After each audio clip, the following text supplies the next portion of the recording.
Hi, I'm Steve Piazzale, a career and life coach, and welcome to Your Hired, a show about jobs and careers in which we answer questions such as, how do I find work that makes me come alive? How do I make it through the maze of resumes, networking, negotiating? How do I land in a good job that's a good fit for me? Well, we're going to answer those questions and many more by having on the show knowledgeable, lively guests. And this is usually where I say all these wonderful things about the guest, but I'm going to be the guest, and we have a guest host. Connie Weiss is here again. She may look familiar to you. She was an excellent guest at a recent show. She's the founder and CEO of My Pet Street, and it's mypetstreet.com, yes, right? Yes, but is. You're in charge this time, and you can say My Pet Street. Well, welcome to your show, Steve. Thank you. So why don't we start with your talking a little bit about your work as a career life coach and also what motivated you to become a career coach? Yeah, well, I mean, first in terms of being a coach, I'm a career and life coach, and what I do is I try to help clients get, primarily one-on-one, try to get them unstuck and build momentum towards reaching their goals faster than they would on their own. And this usually ends up saving them time, money, and a lot of stress, as well as landing them in a better job than they would otherwise.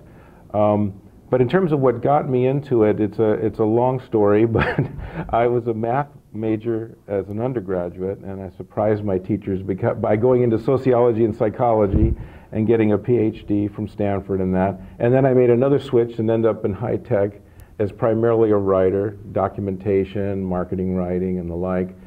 And I had that career for quite some time, but about 6.5 years ago I was laid off, the only time I'd been laid off. They shut down the whole West Coast operation. And I was questioning everything. I was also going through a divorce at the same time, so everything was up for grabs. Big life change. Oh, yeah. And so what I did was I volunteered my services at one of the one-stops. It's called ProMatch, one of the one-stops in the Silicon Valley, Bay Area. And they kept telling me I was a natural. I started coaching people on their resumes, and they said, you're a natural at this. I didn't even know that they were listening to my conversations. I'd be coaching them. They'd say, hey, good session, Steve. And I thought, gee, I thought this was private. But so anyway, they kept telling me that. So then I got some training from Right Management, talked to other coaches, did informational interviews. And it's just been a great match. So I've been building the business for the last 6 years. And you know, it is something I like so much, and I feel like I'm good at it, and it makes a difference. And I try to impart to my clients the same, or try to help them move along a path similar to what I went through, in the sense of finding a job that just makes them come alive. So I just love what I do, and it's...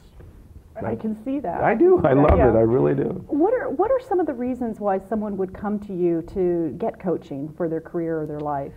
Well, it can be a lot of different things. I mean, for some people, they're underemployed or unemployed. Other people feel stuck in the jobs that they're involved in and they need a change, or they're trying to get promoted.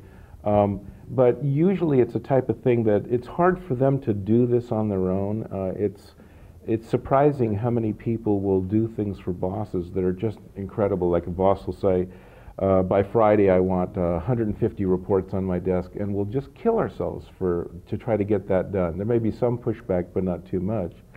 But when we say, oh, on Saturday I'm going to spend 2 hours working on my resume, and somebody asks you to do something, we'll just break the promise with ourselves.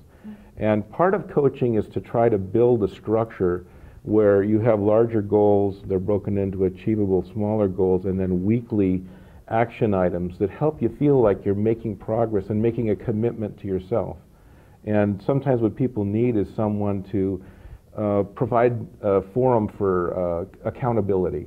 That if you're going to say to me that by next week you're going to contact 2 people and revise your resume and that sort of thing, then I want to meet with you the next week or 2 weeks later and say, hey, you know, what progress did you make? What stood in the way? So people come to me a lot of times because they're just stuck. They've tried it and it hasn't worked. And there's one other thing, setting goals. It's hard, when somebody is job hunting, a lot of times they feel like they need to do everything all at one time. And it's just so overwhelming that they end up procrastinating. Part of the job, again, of the coach is to break it into pieces so that they can feel like each week they're making progress towards it. And the other thing is, it's hard to do it alone. I mean, working is usually in a collective type of an environment, but when you're job hunting or trying to get a better job or starting a business, a lot of times it can feel very lonely. So a coach is again, an outside source, a guide, a feedback, a sounding board, a supporter, and all that. And in fact, we might get to it later, but I encourage them to be part of success teams as well, so that they could get additional support. So. Yeah.